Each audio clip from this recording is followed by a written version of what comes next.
యేసు ప్రభువులు వారు చేశాడు. పాదాలు కడిగి అంటాడు, మీరు కూడా ఇలాగున్న ఒకరి పాదాలు ఒకరు కడగండి. ఒకడికి బుద్ధి బాగలే, కాళ్ళు పెట్టి ప్లేట్లో, ప్రభు మనం మామూలుగా ప్రార్థన చేసుకునే చోటికి పోతామా ఈరోజు అంటే, ప్రభు అన్నాడు, ఎందుకు యోధా తొందరపడుతున్నావు, పోదాంలే.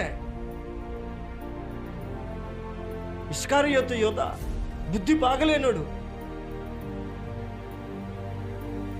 యేసుని నమ్ముకోరా అంటే యేసుని అమ్మేసి, సరే ఆ డబ్బుతో ఏమన్నా బతికాడంటే అది కూడా బతకల.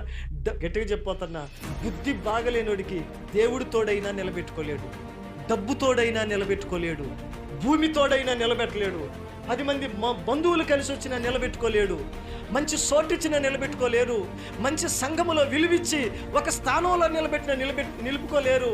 అయ్యా నువ్వు మంచి పాటకత్తివి, నువ్వు బాగా పాటలు పాడేదాని అంటే నిలబెట్టుకోలేరు, బాగా ప్రార్థన చేసేవాడంటే నిలబెట్టుకోలేడు.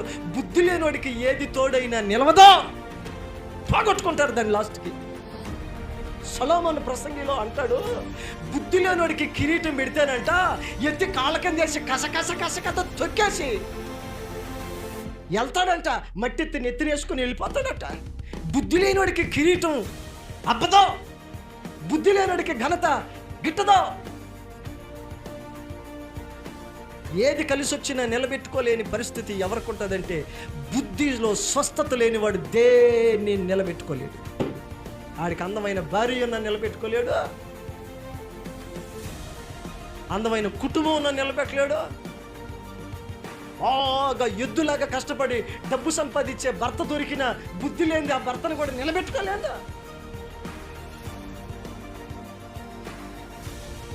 కుటుంబాలు ఈరోజు ముక్క చెక్కలైపోవడానికి గల కారణం బుద్ధి బాగలేక.